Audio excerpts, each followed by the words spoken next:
नमस्कार, बहुत स्वागत है आपका देश न्यूज़ में और मैं हूं आपके साथ मनीष कुमार। आप देख रहे हैं हमारा खास कार्यक्रम जीत की ओर बढ़ते कदम। देश की 543 में से 542 सीटों पर लगातार काउंटिंग जारी है। रुझानों में बीजेपी बहुमत से दूर है, उसे 32 से ज़्यादा सीटों का नुकसान होता दिख रहा है।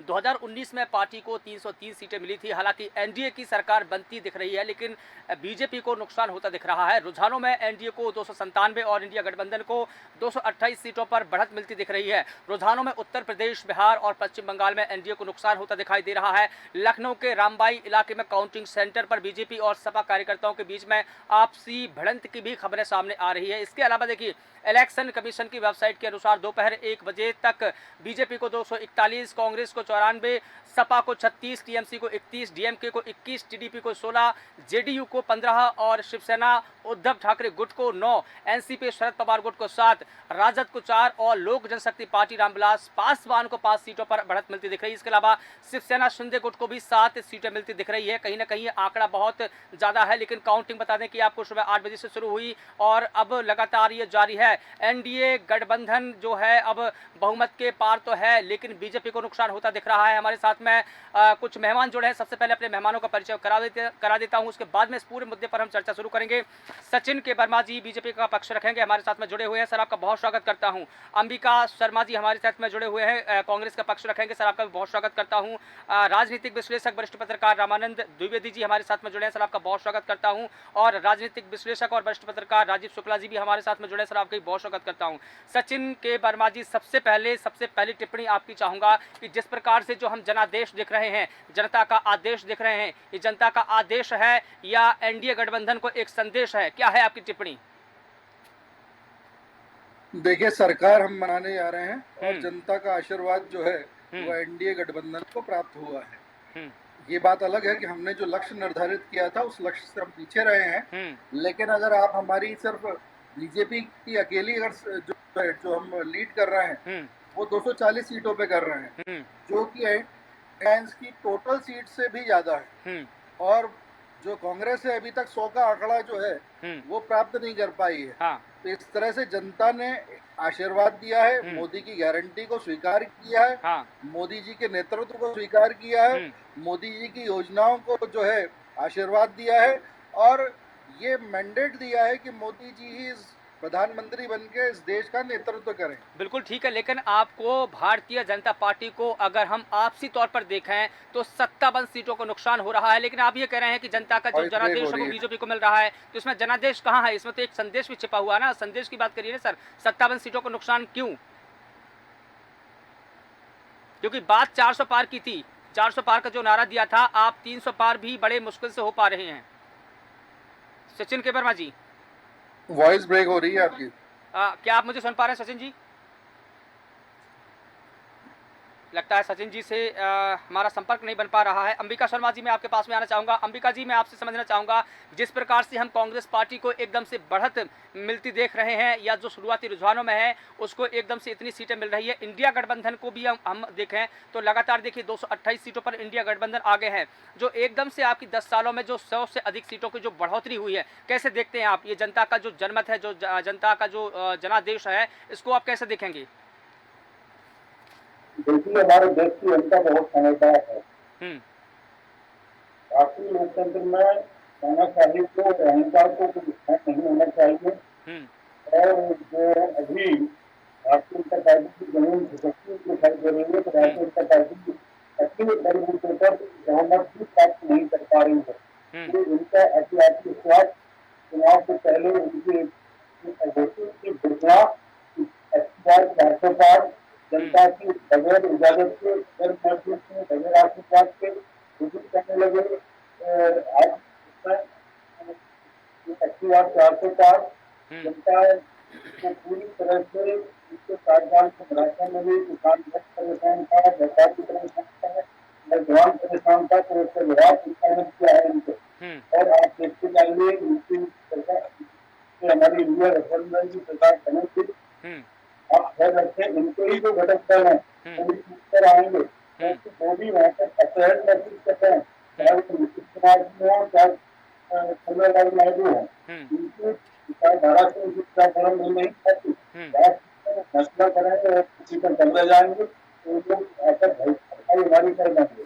बिल्कुल। उनके अब जिम्मेवादी है, उनका असली आत्मविश्वास हम्म। जनता को पसंद नहीं है और हम्म। मोदी पर सरकार निकल रही है। हम्म। इसकी वजह है हम्म। कि मैंने इस तरह क्रांतिकारी हो गए थे कि यार सब मुक्त भारत बनाना चाहते थे। किसी भी डेमोक्रेटिक कंट्री में डेमोक्रेसी व्यवस्था में हाँ। आप अगर सत्ता पर पहुंचने लगे, हम्म। ऊपर से मुक्त हो जाए, तो तानाशाही की तरह चल रहे हैं हम्म। आप लोकतंत्र का कहाँ आदर करते हैं? हम्म। और इसी बात को भारतीय जनता ने समझा ठीक है, और कहीं ना कहीं जो आप ये कहने की राम कोशिश कर मंदिर रहे का हैं कि जो प्रिंसिपल मुद्दों की, था, बिल्कुल ठीक है, आप कहीं ना कहीं ये कहने की कोशिश कर रहे हैं कि जो जिन मुद्दों को लेकर के कांग्रेस पार्टी ने चुनाव लड़ा है वो मुद्दे कारगर साबित होते दिखाई दे रहे हैं। रामानंद जी, मैं आपसे समझना चाहूंगा कि देखिए 2019 के अगर हम लोकसभा चुनावों के परिणामों पर हम नजर डालें, अभी तो हालांकि परिणाम नहीं आए हैं, ये सिर्फ रुझान है, लेकिन परिणाम भी से भी हम कुछ ही घंटों दूर है, बस 1-2 घंटों की और भी देरी है, तस्वीरें साफ हो जाएगी। लेकिन 2019 की अगर हम बात करें तो बीजेपी अपने दम पर 303 सीटें जीती थी। इंडिया गठबंधन की अगर हम बात एनडीए गठबंधन की अगर हम बात करें तो एनडीए गठबंधन जो था 350 के पार हो गया था, लेकिन बीजेपी अब जो 300 के पार भी नहीं हो पा रही है, बीजेपी 300 को भी टच नहीं कर पा रही है। ये बीजेपी की कितनी बड़ी हार हो सकती है?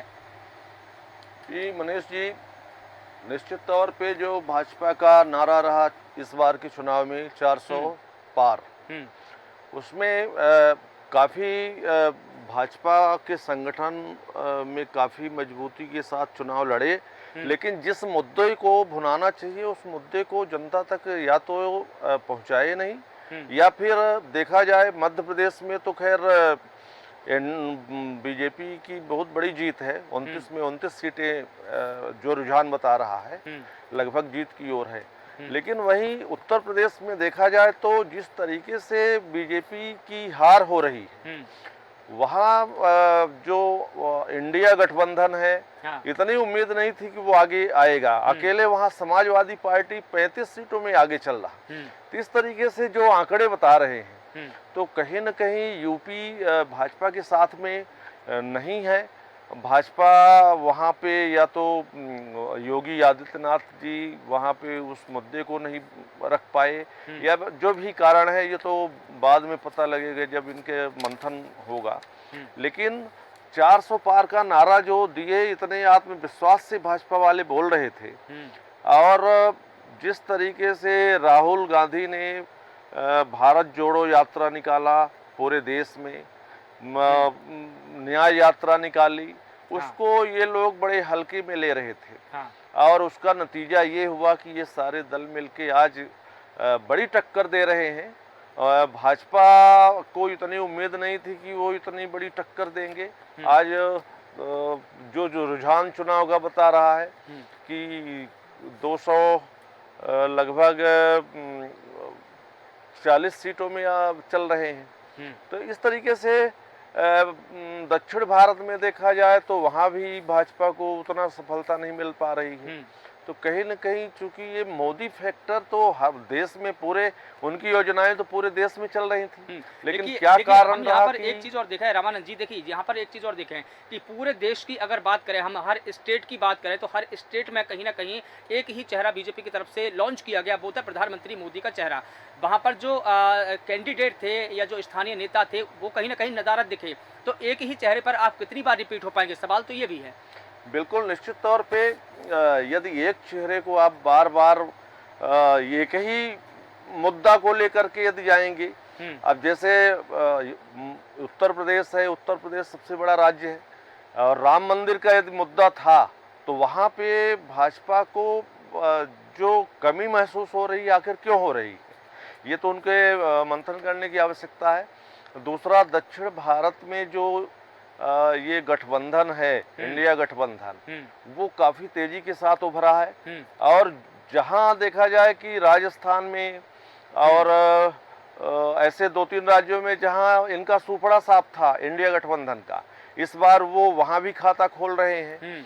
तो कुल मिलाकर के अब जनता जो है एक ही चेहरे को बार बार कहीं न कहीं नजरअंदाज कर रही है। लोकल जो चेहरे होते हैं, जो लोकल उम्मीदवार होते हैं, उनसी जनता की नाराजगी है बिल्कुल। और उसका भी कहीं न कहीं बिल्कुल ठीक है। और खामियाजा 2019 का भुगतना पड़ लोकसभा रहा है। चुनाव जब बीजेपी ने जीता तो प्रधानमंत्री मोदी ने सभी सांसदों को संसद में बुलाया, सभी को संबोधित किया और एक संदेश देने की कोशिश की थी कि आपको 5 साल फील्ड पर रहना है, जनता के बीच में जाना है, जनता के लिए कार्य करना है, एक-एक गाँव आपको गोद लेने हैं। ये संदेश मोदी ने दिया था। तो कहीं न कहीं वो संदेश जो उनके नेता रहे हैं या जो उनको सांसद रहे हैं, उन्होंने एडॉप्ट नहीं किया और वो ज़मीन पर नहीं उतरे। उसका खामियाजा देखिए 2024 के लोकसभा चुनाव में उठाना पड़ रहा है। मैं आपके पास में आना चाहूँगा राजीव शुक्ला जी, जिस प्रकार से हम घटक दलों को अगर देखें या उनकी भूमिका को अगर देखें तो इंडिया गठबंधन के जो घटक दल है उन्होंने कहीं न कहीं कमाल किया है, लेकिन एनडीए गठबंधन के जो घटक दल थे क्या वो भी प्रधानमंत्री मोदी के चेहरे पर ही आस लगाए बैठे थे? क्या उनको ये आशा थी कि हम एनडीए में अगर जाएंगे तो हमको भी सीट की बढ़ोतरी मिलेगी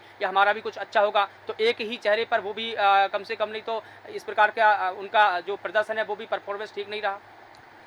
देखिए, सबसे महत्वपूर्ण बात यह है कि प्रधानमंत्री नरेंद्र मोदी के चेहरे को जिस तरीके से एनडीए गठबंधन ने आगे रखा, प्रोजेक्ट किया हाँ। और उससे वो चुनाव लड़े, हाँ।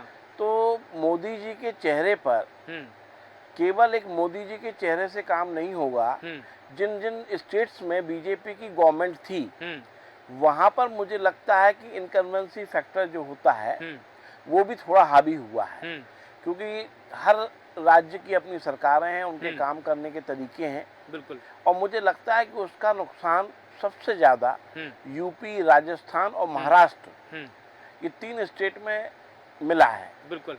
जहां हमें ऐसा लगता था कि कुछ अच्छे परिणाम मोदी जी के नाम पर मिलेंगे, लेकिन ऐसा लगता नहीं। जो अभी रुझान आ रहे हैं उनको देख के लगता है कि जनता ने कहीं ना कहीं उनको नकारा है। एक संदेश देने की कोशिश की है। जनादेश तो ठीक है ही, लेकिन एक संदेश भी छिपा है इस जनादेश में। बिल्कुल। और राजस्थान में जिस तरीके से उन्होंने वहाँ की एक सीएम का चेहरा बदला, उन्होंने सीएम चेहरे सभी जगह बदले हैं, लेकिन मुझे लगता है राजस्थान में वसुंधरा राजे को हटाना, ये भाजपा, हरियाणा में भी देखिए इस प्रकार से तो हम हरियाणा का भी जिक्र कर लें, क्योंकि वहाँ भी देखिए नायब सैनी को अभी बनाया गया मुख्यमंत्री, मनोहर लाल खट्टर को वहाँ से हटाया गया मुख्यमंत्री के तौर पर। मैं वही बताना चाह रहा हूँ कि कई जगह जहाँ कुछ, देखिए हर क्षेत्र की जनता का एक अलग रुझान होता है। बिल्कुल। और राजस्थान की जो जनता ने उसको स्वीकार नहीं किया कि वसुंधरा जी को इस तरीके से हटाया जाए, तो कहीं ना कहीं वसुंधरा राजे सिंधिया को हटाना ये भाजपा के लिए थोड़ा सा वहाँ महंगा साबित हुआ है। मध्य प्रदेश की जनता बहुत सीधी, समझी और सुलझी हुई जनता है और वो केवल काम के ऊपर फोकस करती है। तो उन्होंने मोहन यादव जी को स्वीकार कर लिया। बिल्कुल। तो कोई इसमें दिक्कत नहीं आई और इसलिए 29 की 29 सीटें इस समय भाजपा दे रही है। बिल्कुल बिल्कुल। तो ये और यहाँ पर क्लीन स्वीप भी नजर करती आ रही है, क्योंकि ये अंदेशा था कहीं ना कहीं कि 1 सीटों का कि वो छिंदवाड़ा सीट कांग्रेस के खाते में जा सकती है, क्योंकि ये कहा जा रहा था, देखिए इंदिरा गांधी के समय की बात है जब ये कहा जाता था कि इंदिरा गांधी के 2 हाथ, एक कमलनाथ और दूसरे उनके बेटे को नाम लिया जाता था। लेकिन देखिए जिस प्रकार से हम देखें कि लंबे समय से वो छिंदवाड़ा को सींचते आए हैं, उन्होंने विकास के नाम पर देखें या कई चीज़ों के नाम पर देखें, रोल मॉडल के नाम पर देखें, तो छिंदवाड़ा को उन्होंने सींचा। लेकिन जिस बार हम देख पा रहे हैं 2024 में कि छिंदवाड़ा सीट भी कांग्रेस के खाते से अब जाती नहीं, कांग्रेस के हाथ से फिसलती हुई दिखाई दे रही है। तो ये भी एक बड़ा संदेश है मध्य प्रदेश से निकल कर गया, क्योंकि वहाँ पर 10 दिनों तक मुख्यमंत्री खुद ही वहाँ पर डेरा डाले रहे, इसके अलावा केंद्रीय गृह मंत्री वहाँ पर रहे, इसके अलावा प्रधानमंत्री वहाँ पर रहे। तो कुल मिलाकर ये देखें कि चौतरफा से वहाँ पर कमलनाथ को घेरने की कोशिश की, जो कारगर साबित हुई। बिल्कुल। एक्चुअल क्या होता है कि जनता एक निश्चित समय के बाद कोई भी क्षेत्र परिवर्तन चाहती है, जो हमको देखने को हर जगह मिल रहा है। हमें कई सारी लोकसभा सीटों पर मिल रहा है।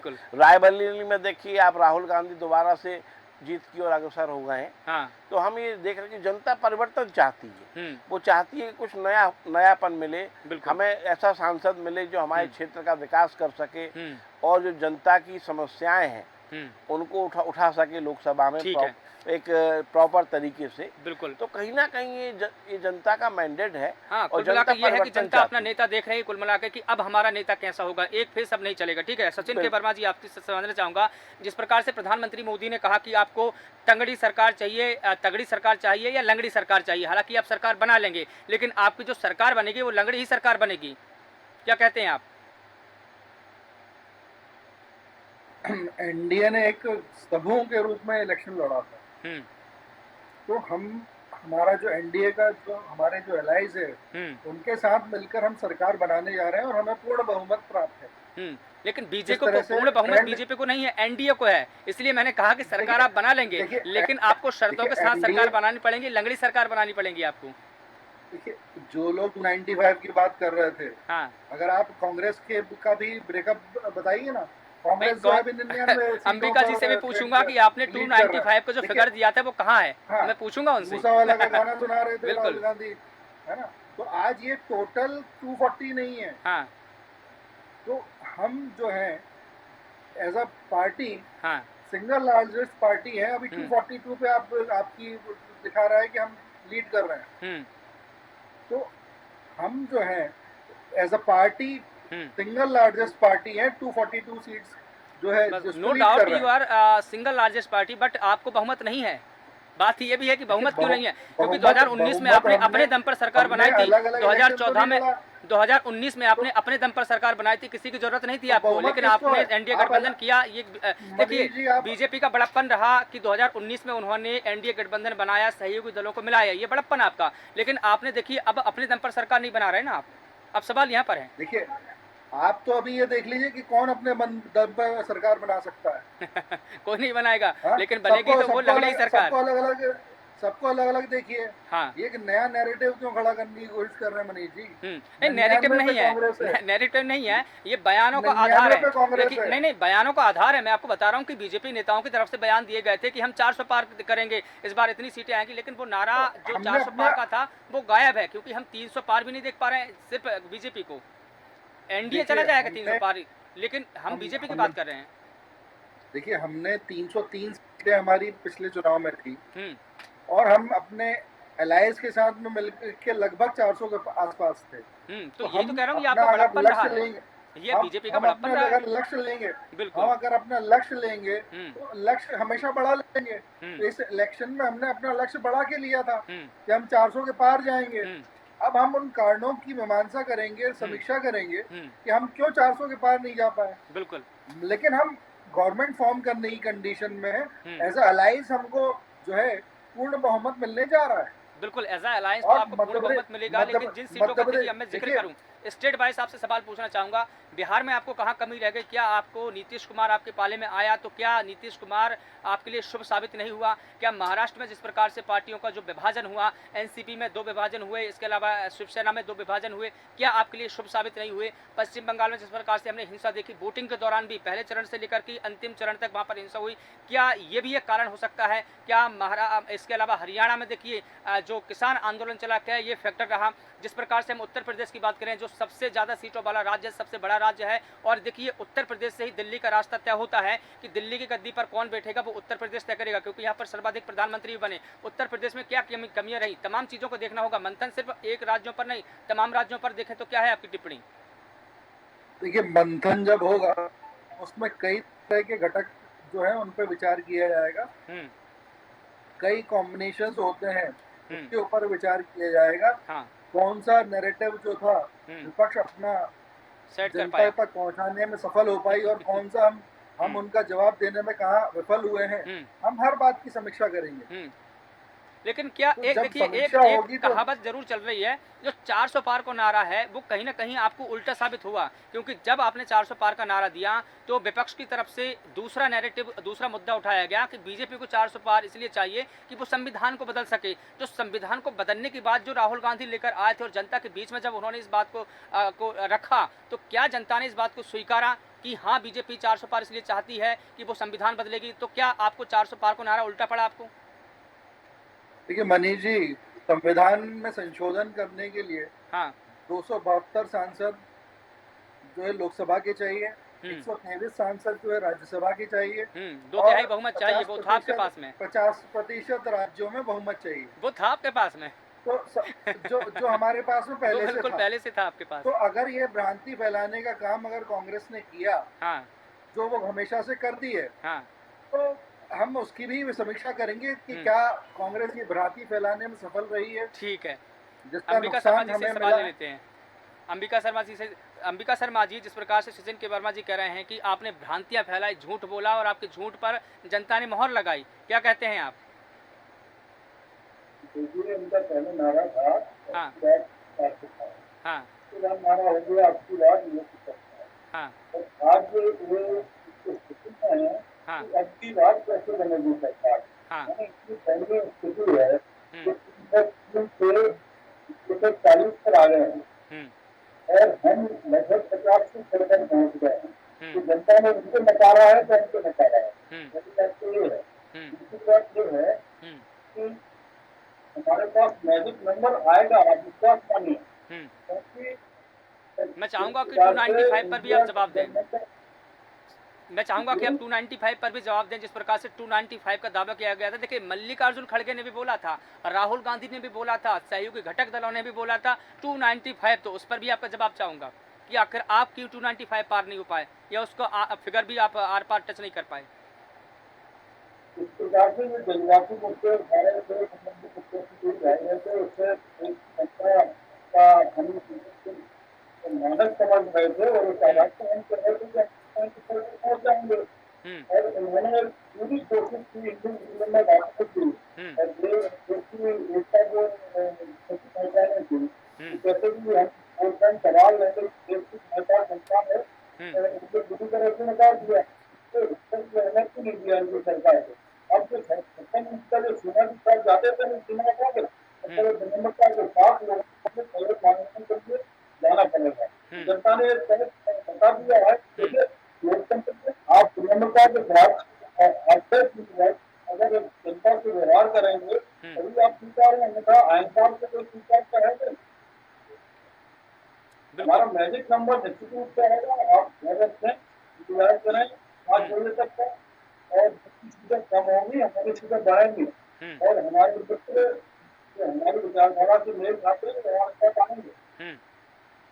बिल्कुल ठीक है। रामानंद द्विवेदी जी, मैं आपके पास में आना चाहूँगा। जैसा कि अंबिका शर्मा जी कह रहे हैं कि हम अपने मुद्दों पर लगातार कायम रहे, हमने मुद्दों की बात की, लेकिन बीजेपी ने कहीं ना कहीं मुद्दों पर भटकाने का काम किया। मैं आपसे समझना चाहूँगा, मुद्दों की बात तो अब हो चुकी है अंबिका जी, लेकिन अब हम बात कर रहे हैं जो चुनावी विश्लेषण है कि इतनी सीट आपको आई तो क्यों आई, कहाँ आपने जोर लगाया, कहाँ जोर आजमाइश की, बीजेपी की जो सीटें कम हुई है तो वो क्यों हुई है, उसके क्या परिणाम है, और क्या मुद्दे उन्होंने उछाले, जनता ने क्या मुद्दे एक्सेप्ट किए, हम तमाम बातों पर चर्चा कर रहे थे। रामानंद जी, देखिए कई ऐसे राज्य हैं जहां पर बीजेपी क्लीन स्वीप कर रही है। देखिए मध्य प्रदेश की ही बात करें तो मध्य प्रदेश में बीजेपी क्लीन स्वीप कर रही है, उत्तराखंड में बीजेपी क्लीन स्वीप कर रही है, गुजरात में बीजेपी क्लीन स्वीप कर रही है। इस बात को भी हमको देखना पड़ेगा कि बीजेपी जिन राज्यों में क्लीन स्वीप कर रही है तो वहां तो बीजेपी की बढ़त ही है, वोटिंग परसेंट से लेकर की, सीटों को भी लेकर की। जी बिल्कुल मनीष जी ठीक कह रहे हैं कि जहां एनडीए को मुख्य रूप से हार का सामना देखना पड़ रहा है, जैसे राजस्थान है। राजस्थान में आज बीजेपी की सरकार है, लेकिन देखा जाए कि जब 19 में चुनाव हुआ था 2019 में, हाँ। उस समय वहाँ पे इंडिया गठबंधन को एक भी सीट नहीं मिली थी। हाँ। आज वहाँ वो कम से कम 10 सीट लेके आगे आ रहे हैं। तो कहीं ना कहीं ऐसा लग रहा है कि बीजेपी सरकार के जो इनके नेता रहे वो जनता के बीच अपना पक्ष नहीं रख पाए ठीक ढंग से, या कहीं ना कहीं विकास में कमी रह गई। सिर्फ ये मोदी जी के चेहरे को लेकर के ही पूरे चुनाव में लोगों को भटकाते रहे, जबकि मोदी जी तो जो विश्वव्यापी नेता थे वो अपना काम कर रहे थे, जो उनका करना चाहिए पूरे इंडिया के लिए काम कर रहे थे। लेकिन जो राज्यों की जवाबदारी थी, जिस तरीके से नए नए चेहरों को मुख्यमंत्री के रूप में बैठाया गया था, उनको चाहिए कि वो विकास की मतलब गाथा लिखें, जनता को विकास, मोदी जी की योजनाओं को क्रियान्वयन कराने में उनकी जिम्मेदारी थी, जो कहीं न कहीं उनकी कमी थी, और वो उसका खामियाजा इस चुनाव में साफ देखने को मिल रहा है। मध्य प्रदेश, चूँकि जैसे हमारे साथी बता रहे थे कि यहाँ की जनता काफ़ी भावनात्मक भी है, और यहाँ मुख्यमंत्री जो मोहन यादव जी बने वो जनता के बीच के व्यक्ति हैं, सहज हैं, सरल हैं, और उन्होंने तूफानी दौरा करके यहाँ काफ़ी प्रचार प्रसार किए, और यहाँ एकजुट हो करके जिस तरीके से भाजपा के कार्यकर्ता मैदान में गए, उसका भी नतीजा दिख रहा है कि यहाँ 29 में 29 सीटें लेकिन ये खूबी आ तो है रही हैं। बीजेपी की, तो ये कहीं खूबी न तो कहीं है। ऐसा लग रहा है हाँ। कि इनके कार्यकर्ता, इनके जो मुख्य नए चेहरे थे, उनमें कुछ न कुछ कमियां रहीं। ठीक है, एक और सवाल मैं मध्य प्रदेश के संदर्भ में आपसे ले लेता हूं कि साल 1984 का वक्त था, एक समय था जो गुजर गया है। हालांकि उस वक्त जब मध्य प्रदेश का विभाजन नहीं हुआ था तो कांग्रेस पार्टी ने सभी 40 सीटों पर जीत दर्ज की थी, क्योंकि देखिए अभी हम 29 सीटों की बात कर रहे हैं, लेकिन तब 1984 में यहाँ पर 40 सीटें थी, क्योंकि जब मध्य प्रदेश का विभाजन नहीं हुआ था 11 सीटें जो गई है छत्तीसगढ़ में उसको मिलाकर की, तब यहाँ पर देखिए कांग्रेस ने 40 की 40 सीटें जीती थी। कमलनाथ का तब से ही यहाँ पर कब्जा रहा है। 1984 के बाद से ये पहला मौका है जब उनके हाथ से ये सीट जाती दिखाई दे रही है। कैसे देखेंगे आप इस सीट को? वही हम कह रहे हैं कि जिस तरीके से भाजपा के कार्यकर्ता इस बार मन बना लिए थे कि हमें 29 में 29 सीट लाना है, हाँ। और जो 2-3 सीटें इनके लिए काफी जैसे छिंदवाड़ा हो गई, इधर राजगढ़ में दिग्विजय सिंह मध्य प्रदेश के बड़े कद्दावर नेता है कांग्रेस के, उनको घेरने का प्रयास किया और पूरी ताकत से चुनाव लड़े। उसका नतीजा ये हुआ कि कमलनाथ का जो भी वहाँ पे ये था कि बहुत विकास पुरुष है छिंदवाड़ा में, उनके अलावा कोई विकास नहीं कर सकता। लेकिन इस बार के चुनाव में कहीं न कहीं रामानंद जी, ये बात तो आप बिल्कुल ठीक कर रहे हैं कि चौतरफा से जब कमलनाथ को घेरा गया तो चौतरफा से जाल बिछाया गया, क्योंकि देखिए 2023 के जब विधानसभा चुनाव हुए तो उसके ठीक बाद जो परिणाम आए उसके ठीक बाद 1-2 दिन बाद में जो पूर्व मुख्यमंत्री शिवराज सिंह चौहान थे वो वहाँ पर गए और उन्होंने एक चीज़ बोलकर आए कि कमलनाथ ये छिंदवाड़ा आपकी जागीर नहीं है। तो उन्होंने कहीं ना कहीं, और उसके बाद देखिए लगातार उनके दौरा होते रहे, तभी हम समझ गए थे कि कहीं ना कहीं अब कमलनाथ को चारों तरफ से घेरने की कोशिश है। लेकिन जो हम अगर पूरे देश की अगर बात करें तो बीजेपी ने जो स्ट्रेटेजी, जो रणनीति मध्य प्रदेश में बनाई थी वो कहीं ना कहीं पूरे राज्यों में बनानी चाहिए थी। जी हाँ, राज्यों में बनानी चाहिए थी, लेकिन वही बताया कि अलग अलग राज्यों में जो इनके मुखिया बैठे थे कहीं न कहीं उनकी कमियां हैं, वहाँ के कार्यकर्ताओं में कमियां हैं और वहाँ का जो संगठन काम कर रहा था क्षेत्र में उनकी कमियां हैं, क्योंकि वो सिर्फ मोदी जी के चेहरे को आगे करके और सिर्फ इस मायने में बैठ गए कि नहीं अब हमको जनता का विश्वास मिल जाएगा। बिल्कुल। तो इसलिए जहाँ जहाँ इनके कार्यकर्ता, इनके मुखिया काम किए वहाँ इनको सफलता मिली।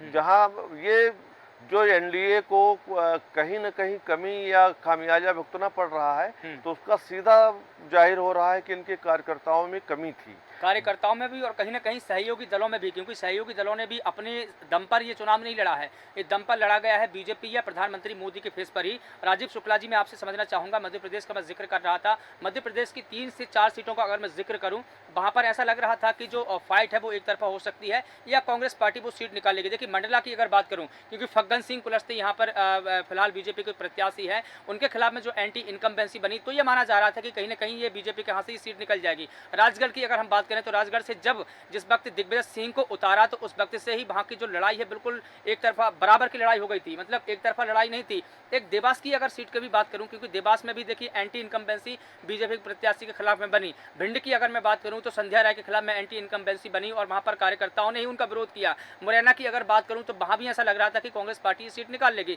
तो तमाम सीटों का मैंने जिक्र किया है, लेकिन इन तमाम सीटों पर देखिए कोई जादू नहीं चला, कोई फैक्टर नहीं चला, एक तरफा सीट जा रही है, क्लीन स्वीप की तरफ है बीजेपी। क्या कहेंगे आप? देखिए मेरा मानना ये है कि सबसे पहले कहीं ना कहीं कांग्रेस का जो संगठन है उसका चुनावी प्रबंधन में मध्य प्रदेश में जो तारतम्य दिखना चाहिए था वो नहीं दिखा। कई जगह उन्होंने सीटें बहुत लेट घोषित करी, उसका परिणाम हुआ।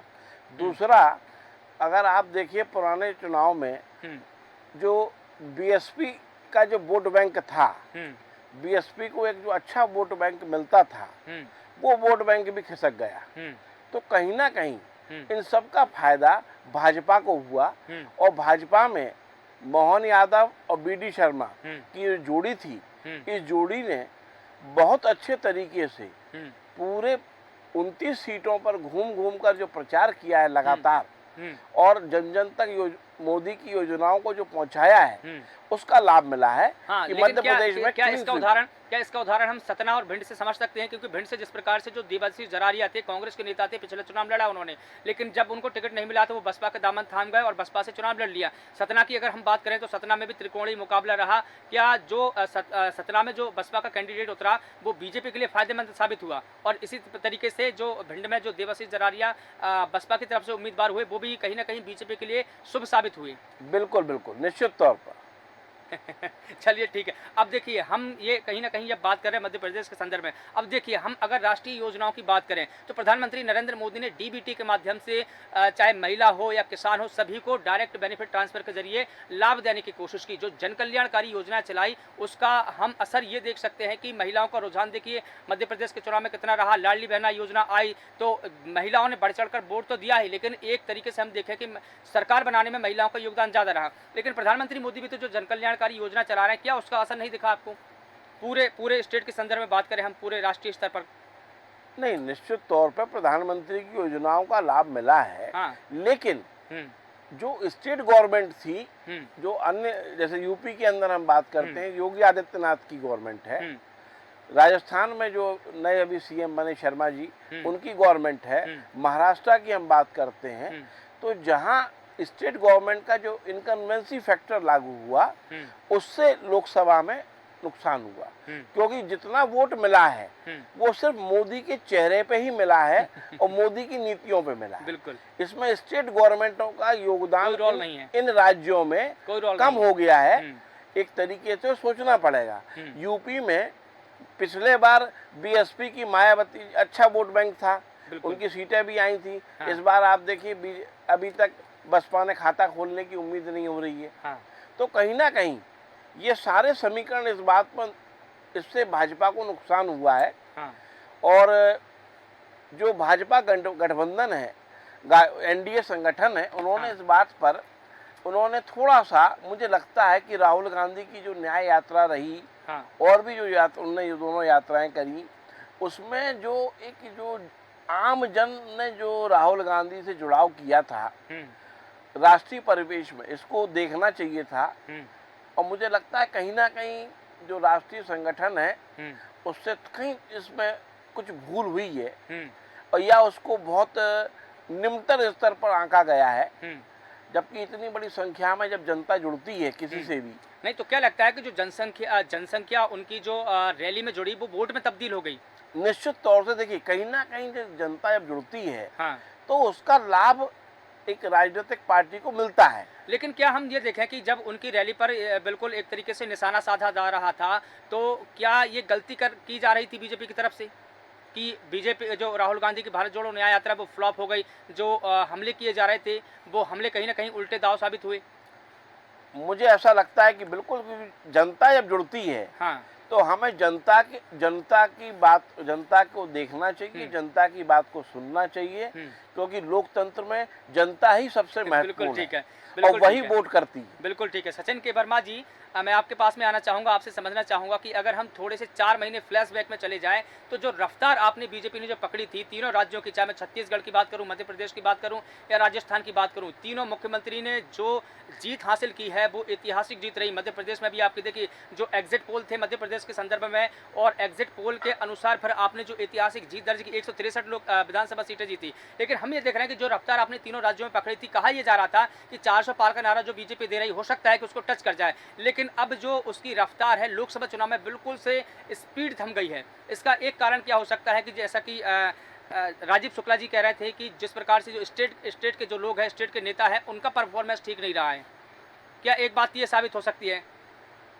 मनीष जी, हाँ, मध्य प्रदेश का परिणाम जो है वो ऐतिहासिक परिणाम आ रहा है। मैं वही कह रहा हूँ ना, 29 सीटें हम जीत रहे हैं। बिल्कुल क्लीन स्वीप किया आपने। छत्तीसगढ़ में भी हमने 1 सीट का इजाफा करने जा रहे हैं। सिर्फ राजस्थान में कुछ फैक्टर्स हैं जहां मैं राजस्थान में भी अभी उनका सरकार का वकील रहा हूँ, राजस्थान सरकार का, तो वहां पर जो वहां के लोगों से मेरी जो बातचीत हुई है उसमें कहीं ना कहीं ये फैक्टर आया है कि जो मीणा समाज जो वहां पर था उसमें एक कांग्रेस ने एक नैरेटिव खड़ा करने की कोशिश की कि आरक्षण को जो है वो समाप्त कर दिया जाएगा अगर भाजपा 400 के पार अगर चली जाती है हाँ तो इस तरह का जो नैरेटिव कांग्रेस ने वहां खड़े करने की कोशिश की, तो अब ये विषय होगा जब हम समीक्षा करेंगे तो क्या ये नैरेटिव वहां चल गया, क्योंकि मीणा बहुल जो क्षेत्र है राजस्थान में वहां वो एक डोमिनेटिंग पोजीशन पर है। क्या एक कारण ये भी हो सकता है कि वहां पर जो वसुंधरा राजे सिंधिया को सीएम से हटाया गया और भजनलाल शर्मा को बनाया गया, तो क्या ये गलती बीजेपी ने की है? क्या दोबारा अगर वसुंधरा राजे सिंधिया वहां पर मुख्यमंत्री होती तो क्या तस्वीरें इससे जुदा होती, तस्वीरें अलग होती? देखिए परिवर्तन जो होता है वो एक राजीव शुक्ला जी ने, प्रोसेस राजीव है। शुक्ला जी इस बात को कह रहे हैं, मैं दोबारा आपसे यही सवाल कर रहा हूँ। जी देखिए कि जो परिवर्तन होता है वो एक नेचुरल प्रोसेस है। हाँ, जब आप युग चेहरों का परिवर्तन प्रोसेस करते नहीं है, हैं, चेहरों का प्रोसेस नहीं है क्या? नहीं, चेहरों का प्रोसेस नहीं है। नहीं, अगर चेहरों का आप नहीं चेहरा- होता तो चेहरे- आप प्रधानमंत्री देखिए, मोदी के चेहरे पर इतनी सीटें नहीं जीतते जो जीत रहे हैं। देखिए, चेहरे का बहुत बड़ा देखिए, इफेक्ट पड़ता है सचिन जी, चेहरे का ही प्रधानमंत्री बहुत बड़ा देख- इफेक्ट पड़ता है, क्योंकि मोदी से बड़ा चेहरा आज के लिए हम देखें तो विपक्ष में भी नहीं है, आपकी पार्टी में भी नहीं है। चेहरे का बहुत बड़ा मनीष जी- प्रशासन पड़ता है। मनीष जी, पहले प्रधानमंत्री मोदी जी ने स्वयं पर अनुशासन स्थापित किया है, उसके बिल्कुल। बाद उन्होंने देश पर शासन किया। बिल्कुल। तो जो है, अगर उन्होंने जो है जिस तरह से उन्होंने अपने वर्क कल्चर से एक बहुत बड़ा एक माइलस्टोन जो है इस देश में खड़ा कर दिया है कि वो जिस तरह का जो गवर्नेंस का मॉडल उन्होंने खड़ा किया है सचिन और जी, एक परफॉर्मेंस की राजनीति शुरू हो चुकी है, ठीक है। तो वो अचीव करना हर किसी के बस कुब्बत की बात नहीं है मनीष जी। बिल्कुल ठीक है। हमने मान लेते हैं ना कि सर प्रधानमंत्री नरेंद्र मोदी जो है वैश्विक नेता है, हम मान लेते हैं उस बात को, लेकिन हम ये बात कह रहे हैं, मैंने जो आपसे सवाल किया था कि वसुंधरा राजे सिंधिया को हटाकर क्या बीजेपी ने गलती कर ली, क्या जी ये सवाल था मेरा।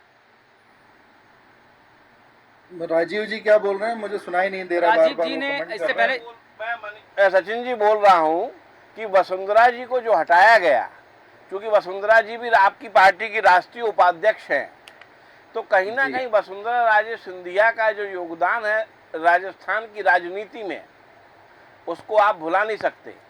मेरा सवाल यही था कि क्या वसुंधरा राजे को हटा करके बीजेपी ने बड़ी गलती कर ली, क्योंकि अगर उनको हम मुख्यमंत्री अगर वो होती तो सीटों का फैक्टर कुछ और होता, वोटिंग परसेंट कुछ और होता और चुनाव का नजरिया कुछ और होता।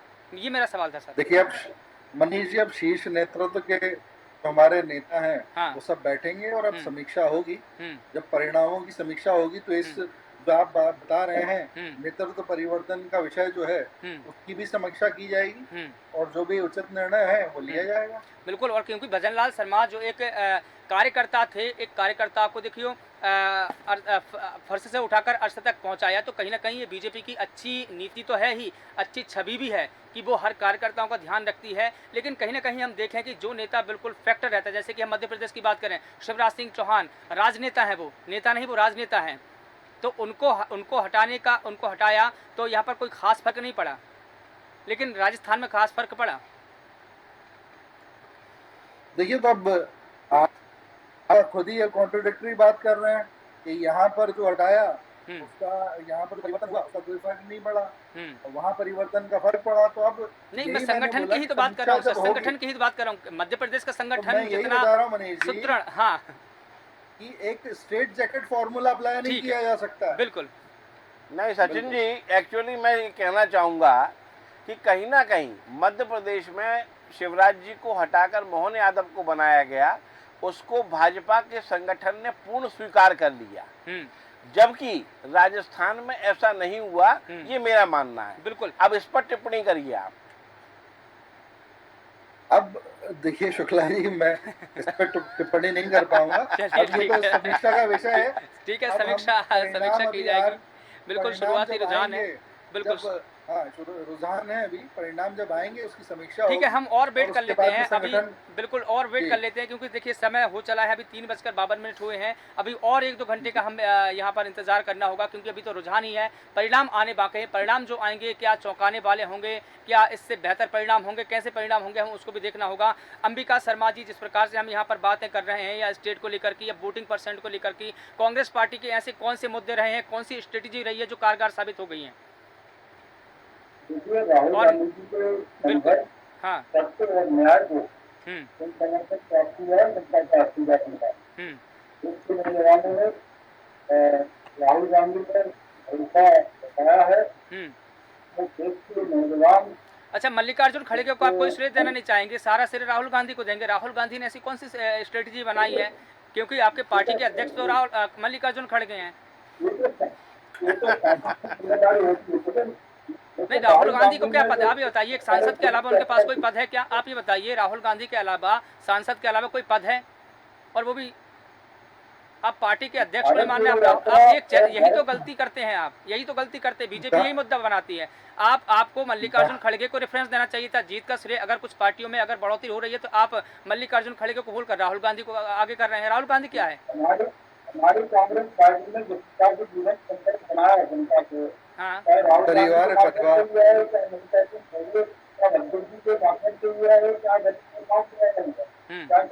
के द्वारा जीवन संकट संगठन किया। इसका परिणाम है कि हम लोगों को जनता का आशीर्वाद दिया है और अच्छी हम लोगों की हारत है। इससे हमने लोगों को होने में हटाकर वो खतरे रह रही है, उसमें हमारी पार्टी आपकी करेगी और निश्चित रूप से आपको करेंगे, मनन करेंगे और गंभीर संकट के लिए तैयार जाएंगे और इसका मजबूत केंद्र बनाएंगे। अच्छी बात पूरी मजबूती के साथ भारतीय जनता पार्टी से बैठने करके हम अपने आप को तैयार कर लेंगे।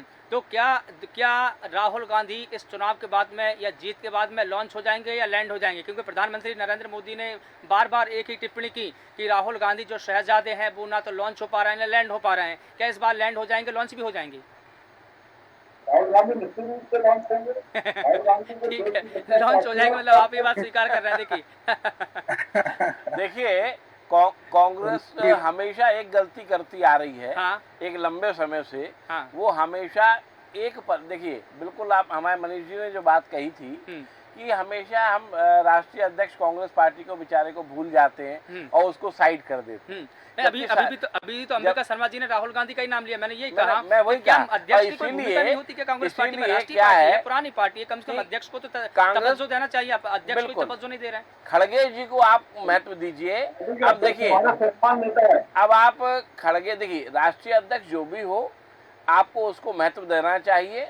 केवल इसीलिए नहीं कि हम एक व्यक्ति विशेष या एक व्यक्ति परिवार को हम बार बार लॉन्च करें, ये ठीक नहीं है। और क्योंकि देखिए, जिस प्रकार से हम देखें कि डेमोक्रेसी की संकल्पना कांग्रेस कहती है कि हमने डेमोक्रेसी को बनाया, हम डेमोक्रेसी को मानते हैं, तो डेमोक्रेसी की अच्छी तस्वीर तो यह है कि जो अध्यक्ष है उसको आगे किया जाए। राहुल गांधी के पास में ना कोई पद ना कोई पोस्ट, आप हमेशा आगे कर देते हैं। फिर बीजेपी आप पर परिवारवाद का आरोप लगाती है, फिर कहते हैं कि आप बीजेपी ऐसी बात कर रही है। ये कांग्रेस की बहुत बड़ी गलती रहती है। ये सुधारना चाहिए। अब आपने आपने इस बात को स्वीकार किया, बहुत बड़ी गलती है। बिल्कुल, अंबिका जी हमेशा अपने राष्ट्रीय अध्यक्ष को छोटा कर देते हैं, अंबिका जी ने इस बात को स्वीकार किया। ठीक है सर, मैं आपके पास में आऊंगा। राजीव शुक्ला सर, अंबिका जी ने इस बात को स्वीकार किया कि राहुल गांधी इस चुनाव के बाद में लॉन्च हो जाएंगे। इससे मतलब लॉन्च नहीं हुए थे वो। देखिए, लॉन्च होंगे या ना होंगे ये तो कहना बड़ा मुश्किल है। हाँ, लेकिन अंबिका जी मान रहे हैं इस बात को कि वो लॉन्च हो जाएंगे। लेकिन कहीं ना कहीं ये कांग्रेस को अपने कांग्रेस को अपनी रणनीति में परिवर्तन करना होगा। बिल्कुल। और उसको राष्ट्रीय अध्यक्ष को पूरा महत्व देना होगा। बिल्कुल, उनकी योजनाओं को महत्व देना ठीक है। होगा। बिल्कुल ठीक है। रामानंद सर, अंतिम टिप्पणी एक लाइन क्योंकि मेरे पास में समय का अभाव है। बीजेपी के ऊपर मैं कहूंगा। बिल्कुल ठीक है सर। एक लाइन भाजपा के ऊपर कहूंगा कि भाजपा को भी जो विपक्ष की रैलियां होती हैं, विपक्ष के कार्यक्रम होते हैं, उनको छोटा करके हाँकने की जरूरत नहीं है। ठीक है रामानंद जी, उस पर वो फोकस करेंगी तो वो अच्छा काम कर पाएंगे। ठीक है रामानंद जी, मैं आपसे एक छोटी टिप्पणी चाहूंगी। राहुल गांधी इस चुनाव के बाद में लैंड होंगे या लॉन्च हो जाएंगे? नहीं, राहुल गांधी जी के लिए एक अच्छी बात है कि इस बार जिस तरीके से एनडीए की सीट आ रही है उसको देख के वो खुश होंगे कि इस बार विपक्ष में उनकी सीटें बढ़ेंगी, विपक्ष तगड़ा होगा, तो कहीं न कहीं अंकुश लगाने में ये लोग एकजुट होकर के मोदी जी की योजनाओं पर अंकुश लगाएंगे तो ठीक ये है। तो उनके लिए लेकिन केंद्र में तो मोदी जी अच्छा। रहेंगे, योजनाओं पर अंकुश कैसे लग सकता है? केंद्र में तो मोदी जी रहेंगे ना, क्योंकि सरकार जो बनेगी वो एनडीए की ही बनेगी, एनडीए क्योंकि की पूर्ण बहुमत बनेगी। एनडीए के पास में है। लेकिन विपक्ष जब मजबूत रहेगा हम्म, तो कहीं न कहीं थोड़ा जो ठीक है। सत्ताधारी पार्टी होती है उसके लिए कहीं न कहीं एक अंकुश रहता है। बिल्कुल ठीक है, बिल्कुल ठीक है। चूंकि समय हमको इतनी ही इजाज़त देता है, आप सभी का बहुत बहुत शुक्रिया इस मुद्दे पर बात रखने के लिए। कि बता दें कि लोकसभा की 543 में से 542 सीटों पर लगातार काउंटिंग जारी है। शुरुआती रुझानों में बीजेपी बहुमत से दूर है, उसे 32 से ज़्यादा सीटों का नुकसान होता दिख रहा है। 2019 के अगर मुकाबले की बात करें तो एनडीए गठबंधन को, बीजेपी को 330 सीट मिली थी, लेकिन एनडीए की अगर बात करें तो 350 के पार एनडीए हो गई थी। लेकिन जिस प्रकार से हम अगर इंडिया गठबंधन की बात कर रहे हैं तो इंडिया गठबंधन की इस बार बल्ले बल्ले है, सीटों में बढ़ोतरी हुई है। पिछले 10 साल का आंकड़ा निकाल के देखें तो पिछले 10 साल में जो 100 सीटों की इंडिया गठबंधन ने बढ़ोतरी की है, ये वाकई कमाल है और कहीं ना कहीं इंडिया गठबंधन को बढ़ोतरी मिलती दिख रही है। लेकिन अभी सिर्फ रुझान है, परिणाम आने बाकी है। 1-2 और घंटे का वेट करना पड़ेगा। देश न्यूज़ आप तक पल पल की अपडेट देगा, हर एक सीटों का विश्लेषण करेगा, हर एक सीटों का जिक्र करेगा आपसे और आप तक सटीक जानकारी पहुंचाएगा। फिलहाल देश न्यूज़ के खास कार्यक्रम में बस इतना ही। मुझे दीजिए इजाजत और आप लगातार बने रहिए देश न्यूज़ के साथ। नमस्कार।